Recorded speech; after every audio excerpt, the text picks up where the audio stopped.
Etapa de contención.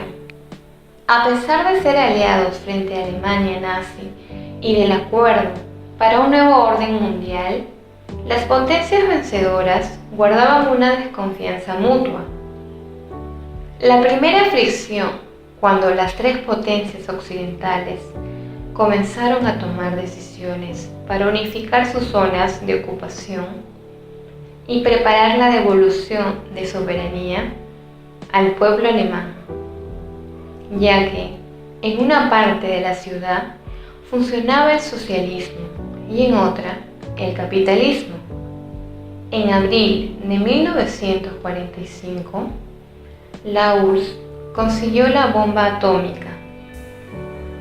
Los países del este de Europa y la URSS conformaban en enero de 1949 la Comunidad Económica o Comecon, llamada después CAME.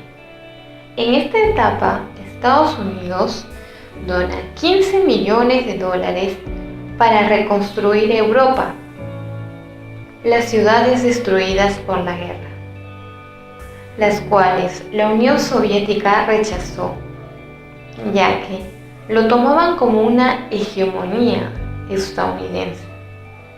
En este mismo año, promueven que los países de Europa Occidental hicieran el tratado conocido como OTAN, Organización del Tratado de Atlántico del Norte. Frente a esto, la respuesta de los militares fue otro bloque militar frente a Moscú. Esto fue conocida como el Pacto de Varsovia. La etapa de la distensión fue una etapa de voluntad de diálogo y búsqueda de entendimiento. En este año fue el ascenso al poder de John Kennedy y por el lado de la URSS llegó al poder Nikita Khrushchev.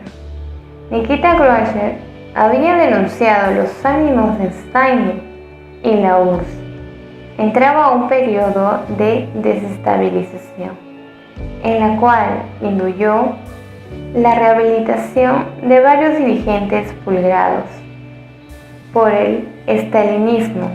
Además, plantearon una nueva política de distinción, también conocida como detente o reducción de tensiones. Kennedy ganó las elecciones en 1960 y fue ahí que se enteró de los planes secretos de su antecesor, los cuales estaban muy adelantados y había presiones del Pentágono para llevarlo a cabo. Mediante esto, el presidente Kennedy decidió por una opción intermedia. Para la innovación se realizaría, pero sin la participación directa del ejército norteamericano. La etapa de la coexistencia pacífica. Leonidas Brezhnev sustituyó a Khrushchev e inauguró un fuerte liderazgo que perduraría por 2 décadas. En lo internacional, el régimen llevó la lógica de la distensión un paso más allá, desarrollando la doctrina de la coexistencia pacífica.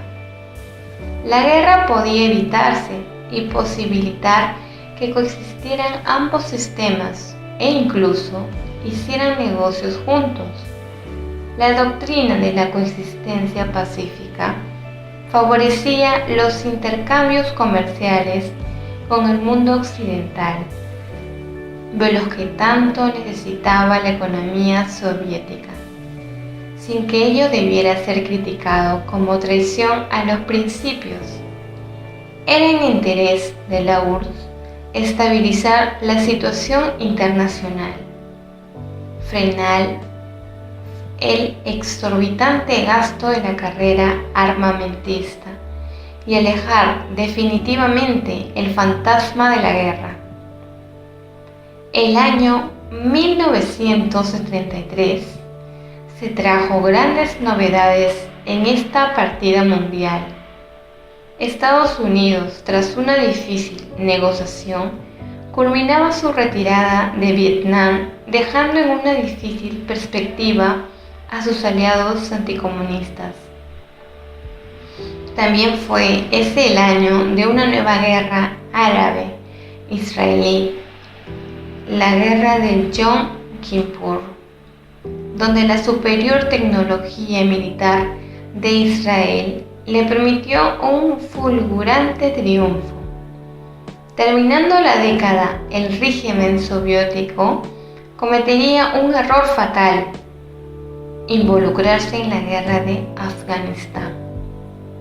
El gobierno marxista al que apoyaba era muy rechazado por una sociedad feudal y contaría a la modernización.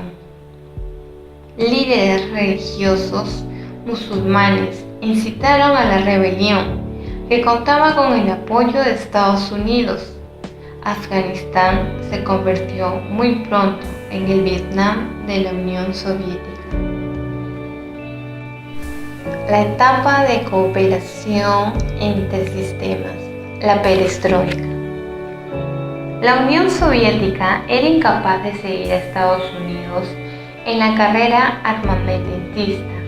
En especial, ahora se proyectaba incrementar el presupuesto del Pentágono. Quien estaba preocupado, y mucho, era Andropov. Impulsó las propuestas de reducción de las armas estratégicas, pero su deceso en febrero del año siguiente frustró estos avances, y la elección del burócrata Chernenko paralizaba toda iniciativa. Fue así como fue impulsado sorpresivamente al frente del partido y del Estado un político desconocido y joven, Mikhail Gorbachev, junto a Boris Yeltsin, desarrollarían los conceptos y la estrategia del nuevo pensamiento. Sería dado a conocer por un libro del propio Gorbachev, traducido a gran cantidad de lenguas: Perestroika, una propuesta para mi país y el mundo. La ambiciosa reforma precisaba de toda una filosofía que la sustentara ideológicamente y que preparara las condiciones para realizar una revolución en la revolución. El final de la Guerra Fría, inconsistencia de la perspectiva tradicional. El discurso y la doctrina, lo que cambió con Gorbachev, está el hecho de la credibilidad que conquistó la perestroika en el mundo occidental y la serie de medidas concretas que los bandos enfrentados emprendieron. No solo separó la carrera armamentista, sino que ésta empezó a ser revertida con las medidas de desmantelamiento y destrucción de armas estratégicas. El mundo estaba entrando a fines de la década de los 80 a un proceso de reducción de armamentos que se encaminaba hacia la erradicación total de las armas de destrucción masiva. Al tiempo que se hacían las primeras experiencias prácticas de cooperación entre los antiguos adversarios, el clima internacional estaba cambiando y de hecho la Guerra Fría había quedado